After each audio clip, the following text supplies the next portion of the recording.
मिल्कीपुर हम सब लोग मिल करके जीत के दिखाएंगे। सब अंतर से भाजपा जीती है और मिल्कीपुर भी बड़े अंतर से भारतीय जनता पार्टी जीतेगी। नमस्कार। अयोध्या भारतीय जनता पार्टी सीट हारी थी, उसके पास कहीं ना कहीं उसमें परसेंट लग गया था, जिस प्रकार से समाजवादी के खाते में अयोध्या की सीट चली गई थी, जहां अवधेश प्रसाद जी जीते थे। उसके बाद लोकसभा समाप्त होने के बाद विधानसभा जब वो खाली हुई थी, उस पर आज पुनः चुनाव हो रहा है। इसके बाद भारतीय जनता पार्टी कहीं ना कहीं उसकी प्रतिष्ठा भी दांव पे लगी हुई है कि जिस प्रकार से अयोध्या की सीट हारने के बाद कहीं ना कहीं लगातार पूरे देश में भारतीय जनता पार्टी, हिंदुत्व की पार्टी अयोध्या हार गई, राम जी ने उन्हें हरा दिया। मिल्कीपुर सीट जिस प्रकार से प्रतिस्पर्धा की सीट बन गई है, समाजवादी की के मान सम्मान की बात हो गई है, वहीं भारतीय जनता पार्टी के मान सम्मान की बात हो गई है मिल्कीपुर सीट।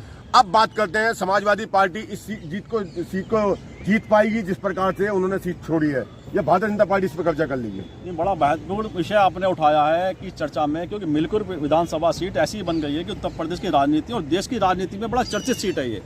उसके पीछे कारण क्या है कि जो मिल्कीपुर से विधायक थे समाजवादी पार्टी के, जब लोकसभा चुनाव 2024 के हुए, तो वो जो फैजाबाद लोकसभा सीट है जिसके अंदर देह भी आता है, वहाँ पे अवधेश प्रसाद सिंह ने जीत हासिल करी। भाजपा के जो वहाँ पे सांसद पहले रहे हैं, प्रत्याशी रहे थे, उनको हराकर प्रतिष्ठा वाली सीट उन्होंने जीत ली। इंडिया गठबंधन है, समाजवादी पार्टी कांग्रेस का जो गठबंधन था। ऐसे में उसके पश्चात आपने देखा कि जो अवधेश प्रसाद सिंह थे, जो लोकसभा जीते अयोध्या का, बार बार अयोध्या फैजाबाद को अयोध्या कह के बुलाया गया, और पार्लियामेंट में एक सांकेतिक रूप से अवधेश प्रसाद सिंह को पहली रो में अखिलेश प्रसाद और राहुल गांधी लेके बैठे, भाजपा को दिखाने के लिए कि आपको हमने उस जगह हरा दिया जो जहाँ की आप अपने को एक मतलब एक छत्र राज मानते थे, मतलब हिंदुत्व के नाम के आप छत्र राज मानते थे। और उसके पश्चात मिल्कीपुर विधानसभा उपचुनाव होने जा रहा है, तो प्रतिष्ठा की सीट इसलिए बन गई कि भाजपा जो लोकसभा चुनाव में करारी शिकस्त मिली थी, वहाँ पर जो उनकी प्रतिष्ठा धूमिल हुई थी अयोध्या के अंदर फैजाबाद की लोकसभा में, उसको पुनः प्राप्त करना चाहती है। वहीं अखिलेश यादव के लिए भी प्रतिष्ठा इसलिए सीट से जुड़ी हुई है क्योंकि जो विधायक थे भाजपा समाजवादी पार्टी के थे, और पीडीए का जो उन्होंने फार्मूला तय किया है, जो सामाजिक समीकरण बनाया है, उसे पुनः जीत कर वह स्थापित करना चाहते हैं कि हमारा जो पीडीए का फार्मूला था वह यथावत उसी तरह स्थापित है जो लोकसभा चुनाव में उन्हें जीत मिली थी। तो दोनों के लिए बड़ी प्रतिष्ठा बन गई है। हालांकि जब परिणाम सामने आएगा तो पता चलेगा कि वहाँ के लोगों ने किसे चुना, किसके पक्ष में अपना मतदान किया, लेकिन राजनीतिक तौर पर बड़ा महत्वपूर्ण विधानसभा का उपचुनाव है। अब जिस प्रकार से आप अगर बात करें तो अंदर खाने कहीं खुले तौर पे भारतीय जनता पार्टी में भी कहीं ना कहीं गुटबाजी सामने आती है। योगी आदित्यनाथ हो या केंद्रीय व्यवस्था हो, वो कहीं ना कहीं गुटबाजी सामने आती है। इसके बाद कहीं ना कहीं ऐसा भी लग सकता है मुख्यमंत्री योगी आदित्यनाथ की प्रतिष्ठा को मतलब अपनी मान के चले, और ये चुनाव जो उनके लिए बहुत महत्वपूर्ण हो जाता है मुख्यमंत्री योगी आदित्यनाथ के लिए, प्रदेश की सरकार के लिए। बिल्कुल बिल्कुल आपने सही कहा कि प्रदेश सरकार खासतौर से योगी आदित्यनाथ के लिए खुद के लिए व्यक्तिगत प्रतिष्ठा का प्रश्न बन गया है, क्योंकि अयोध्या राम जन्मभूमि सारा जो वहाँ पे आंदोलन था पिछले अनेक वर्षों से, बीजेपी उस पूरी राजनीतिक जो वहाँ पे उन्होंने भूमि को सींचा था उसको लेकर लगातार आगे बढ़ती थी, उसका पूरा उन्हें राजनीतिक फायदा मिला है। लेकिन जिस तरह से लोकसभा चुनाव में हार का सामना करना पड़ता, योगी आदित्यनाथ की प्रतिष्ठा भी वहाँ पे धूमिल हुई। और केंद्र में जो लगातार कहा जाता है कि केंद्रीय नेतृत्व योगी आदित्यनाथ की गुटबाजी है, आपस में मतभिन्नता है विभिन्न मुद्दों पर, उसने उसको और बढ़ा दिया इस हार ने। और जिस तरह बीजेपी जो एक छत्र 2 लोकसभा चुनाव से यूपी में राज कर रही थी, उस बार 2nd नंबर की पार्टी बन गई। तो तमाम तरह की जो उसमें क्वेश्चन उठे हैं, उसने योगी जी को भी जो उनके राजनीतिक तरीके रहे हैं उस पर बड़े सवाल उठा दिए थे। तो इसलिए मिल्कीपुर का विधानसभा चुनाव इतना महत्वपूर्ण बन गया है कि बीजेपी के लिए भी, खासतौर से योगी आदित्यनाथ के लिए, कि वह जीत कर दिखा दें कि जो मेरा झंडा बुलंद है वह आज भी बुलंद है। लोकसभा चुनाव में बेशक हार मिली, हम पीछे रह गए, लेकिन मेरा जो प्रभाव है वह लगातार आगे बढ़ रहा है। इसलिए तमाम तरह के दाव, तमाम तरह का दमखम उन्होंने मिल्कीपुर में लगा रखा है। बड़े मंत्री वहाँ दौरे कर रहे हैं, सारे कार्यकर्ता विभिन्न पूरे प्रदेश से अलग अलग जगह से जिम्मेदारी दी गई है मिल्कीपुर में। प्रयागराज में जिस प्रकार से धार्मिक आयोजन हो रहा है उसका भी प्रभाव कहीं ना कहीं पड़ेगा सीट पर। नहीं, निश्चित रूप से पूरे आप देखें ना, जिस तरह से प्रयागराज का महाकुंभ है, हजारों साल की परंपरा है, कोई नई परंपरा तो है, हजारों साल से परंपरा महाकुंभ की होती आई है।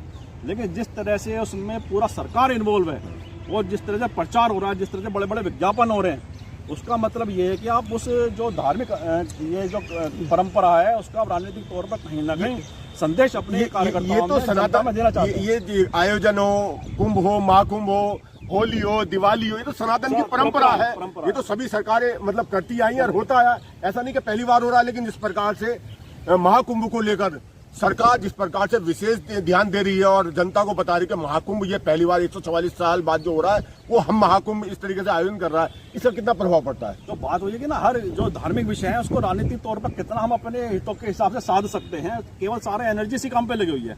जैसा आपने कहा कि हजारों साल की परंपराएं हैं, पुरानी धार्मिक हमारी परंपराएं चलते आ रहे हैं, चाहे वो कोई भी समय काल रहा हो, कोई भी काल रहा हो, तो हमेशा परंपराएं लगातार आगे बढ़ते नहीं है। लोग पूरा शिद्दत के साथ, पूरी उत्साह के साथ इन आयोजनों में अपनी भूमिका निभाते रहे हैं, लोग जाते रहे हैं महाकुंभ में भी। और 144 साल बाद ऐसा एक संयोग बताते हैं कि ऐसा बड़ा संयोग है जो 144 साल बाद इस कुंभ के अंदर आ रहा है। लेकिन बात वही आती है कि धार्मिक महत्व अलग है, राजनीतिक कार्य आपका अलग है। धार्मिक आयोजनों का राजनीतिक लाभ उठाने की जो प्रवृत्ति राजनीतिक दलों के अंदर बढ़ गई है, राजनीतिक नेताओं में जो बढ़ गई है, उसने ही घालमेल पूरा पैदा कर दिया है। और इसलिए क्वेश्चन उठते हैं, तमाम तरह के सवाल उठाए जाते हैं, तमाम तरह के आरोप लगाए जाते हैं। और राजनीति का ये खेल भी है, एक दूसरे पर लांछित लगाना, आरोप लगाना। जिस प्रकार से राजनीति में बाबाओं का एक पूरा मतलब कहीं ना कहीं वर्चस्व हो गया है। बाबा क्या थे, संत, साधु संत हुआ करते थे, वो कुटिया में प्रभु का धर्म में मतलब लीन रहते थे। लेकिन संतों का जिस प्रकार से धार्मिक उसमें बहुत ज्यादा आप देखें तो योगी जी के बाद कहीं ना कहीं एक प्रचलन से बड़ा है। असल में होता क्या है कि भौतिकवाद की जो दुनिया है ना, ये हर आदमी को प्रभावित करती है। अब साधु संत की एक परंपरा, बड़ी महान परंपरा है, बड़ी त्याग की परंपरा है, बड़ी सेक्रीफाइस की परंपरा है। आप देखिए बड़े बड़े तप होते थे, बड़ी बड़ी तपस्याएं होती है, ऐसे बड़े मतलब महान इतिहास है, बड़ा गौरवशाली इतिहास है संत परंपरा का। लेकिन समय के हिसाब से सब चीज़ें बदली हैं, कहीं ना कहीं बदलाव हर क्षेत्र में आए हैं। तो संत समाज के अंदर बदलाव आए हैं। लाइमलाइट में आना हर संत को अच्छा लगता है आज के टाइम में। जितनी चकाचौंध उसके आसपास रहती है, तो तमाम तरह के जो आज चकाचौंध की दुनिया है उसका हर कोई फ़ायदा उठाना चाहता है।